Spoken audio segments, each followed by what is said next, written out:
Academy की channel पर video number 131 में टुडेस मैजिकल वर्ड में आज मैंने वर्ड लिया है स्वॉट, जिसे हम स्वॉट एनालिसिस भी कहते हैं, जो अपने आप में एक एक्रोस्टिक पोयम है। स्वॉट माने के strength, weakness, opportunity and threat. जब हम सक्सेस की इच्छा लेकर किसी भी काम को शुरू करते हैं तो हमें सबसे पहले अपनी स्ट्रेंथ को चेक करनी होती है। स्ट्रेंथ का मतलब यहाँ पे mental capability, physical capability, economic capability and social capability भी होता है। हमें अपने आप से ये सोचना होता है कि इन सभी मैटर्स में हम कितने स्ट्रोंग हैं, तभी हम किसी काम की शुरुआत और उसके रिगार्डिंग एफर्ट्स प्रॉपरली कर सकते हैं, उसे कंटिन्यू कर सकते हैं और उसमें सक्सेस पा सकते हैं।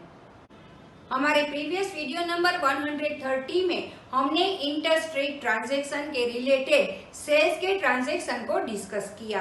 आज के इस वीडियो नंबर 131 में हम लेंगे एक ऐसा क्वेश्चन जिसमें आपको इनवॉइस दिया गया है और इनवॉइस के ऊपर से आपको जर्नल एंट्री भी करनी है और लेजर पोस्टिंग भी करना है।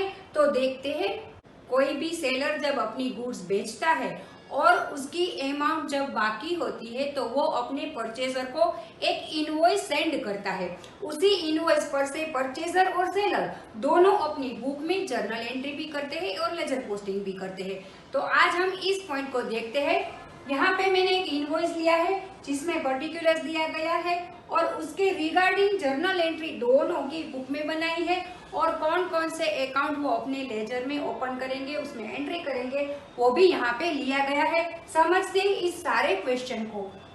पर्टिकुलर्स में list price 40,000 minus trade discount 4,000, तो हमारी अमाउंट आ गई 36,000।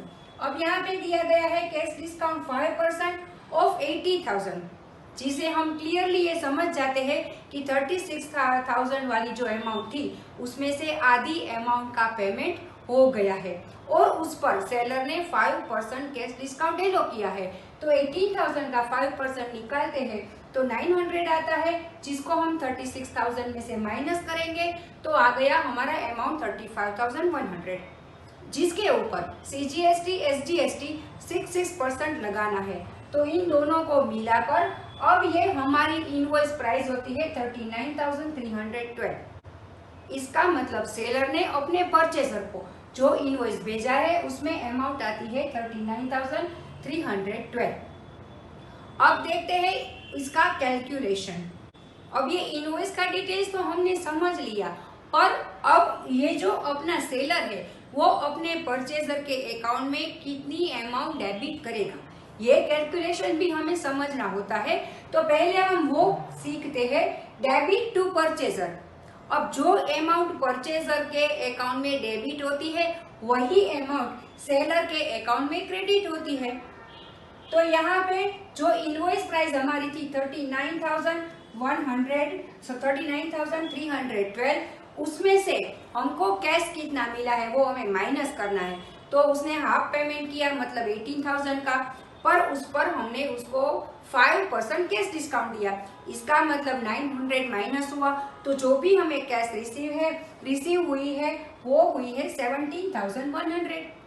टोटल जो इनवॉइस प्राइस थी 39,312, उसमें से कैश हमको मिली है 17,100। तो अब हम परचेजर के अकाउंट में डेबिट करेंगे अमाउंट 22,212, यानी कि अब हमें इतनी अमाउंट परचेजर के पास से लेनी है और यही कैलकुलेशन, यही अमाउंट जो भी परचेजर है वो अपनी बुक में करेगा और वो ये अमाउंट करेगा क्रेडिट।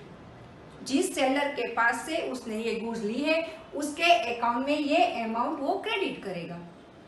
तो अब देखते हैं सेलर अपनी बुक में जर्नल एंट्री कैसे करता है। राजन अकाउंट डेबिट, क्योंकि राजन उसका परचेजर है जिसके पास से अब उसे अपनी अमाउंट लेनी है, तो उसका अकाउंट एक डेबिट होगा जिसमें अमाउंट आएगी ये वाली 22,212, जो कि हमने नीचे कैलकुलेशन की है। उसके पास कैश अकाउंट 17,100 जो कि उसको मिल चुकी है। डिस्काउंट एलो, जो डिस्काउंट उसने अपने परचेजर को एलो किया वो भी डेबिट होगा। अब सेल्स अकाउंट क्रेडिट होगा 36,000 से। यहाँ पे जो ग्रॉस सेल्स वैल्यू आती है वो यहाँ पे लिखी जाती है।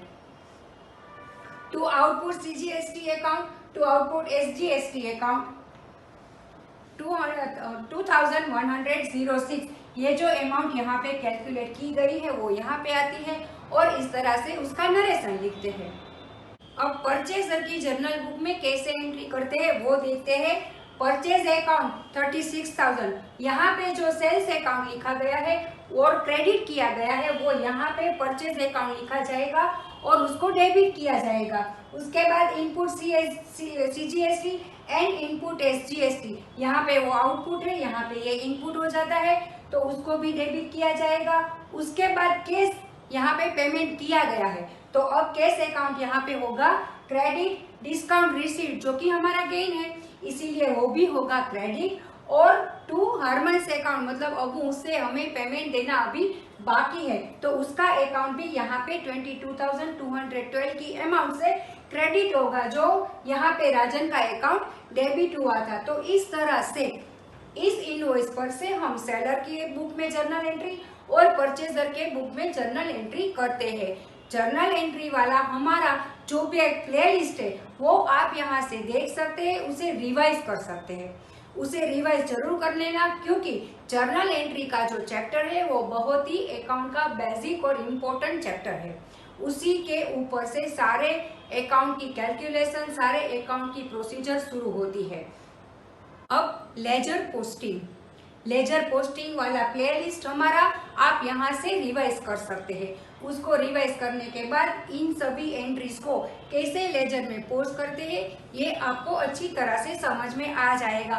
फिर भी मैंने यहाँ पे सेलर का लेजर लिया है तो सेलर के लेजर में कौन कौन से अकाउंट बनेंगे ये दिखाया है, जिसमें कैश अकाउंट, कैश और बैंक अकाउंट होगा, राजन का अकाउंट होगा, sales account, discount allowed account, output CGST account, output SGST account, इतने अकाउंट बनेंगे। और उसके बाद मैंने डेबिट और क्रेडिट भी लिख दिया है, मतलब इन सभी अकाउंट्स को आपको ड्रॉ करना है और इन सभी एंट्रीज को आपको इसी तरह से डेबिट और क्रेडिट करना है। उसके बाद नीचे यहाँ पे मैंने लिया है परचेजर के लेजर। परचेजर के लेजर में इतने अकाउंट खुलेंगे, कैश और bank, Harman's account, purchase account, discount received account, input CGST account and output CGST account. वहां पर भी मैंने CD लिख दिया है, मतलब कौन सा अकाउंट डेबिट होगा, कौन सा अकाउंट क्रेडिट होगा। तो आज हमने सीखा इनवॉइस पर से जर्नल, जर्नल पर से हम लेजर पोस्टिंग कैसे करते हैं वो। हमारे नेक्स्ट वीडियो नंबर 132 में हम लेंगे कैलकुलेशन की एक इजी मेथड। हमारे प्रीवियस वीडियोस में जो भी हमने purchase related, sales related transaction करवाए उसमें इस तरह की कैलकुलेशन की मेथड तो करवाई है, पर वो मेथड आप सभी की बुक में दी गई है। मेरा ये ऑब्जर्वेशन है कि इस मेथड से काफी स्टूडेंट्स कंफ्यूज हो जाते हैं और उनको पता ही नहीं चलता कि कब ये अमाउंट डालनी है, कब वो अमाउंट डालनी है, कहाँ पे डालनी है। तो इसका सॉल्यूशन लेकर मैं अपने नेक्स्ट वीडियो नंबर 132 में आ रही हूँ, जिसमें मैं आपको इजीली एक मेथड बताऊंगी जिससे आप इनवॉइस प्राइस भी कैलकुलेट कर सकते हैं और परचेजर या सेलर के रिलेटेड जो भी डेबिट क्रेडिट अमाउंट होती है वो भी कैलकुलेट कर सकते हैं। तब तक stay tuned with Shiv academy. Thank you.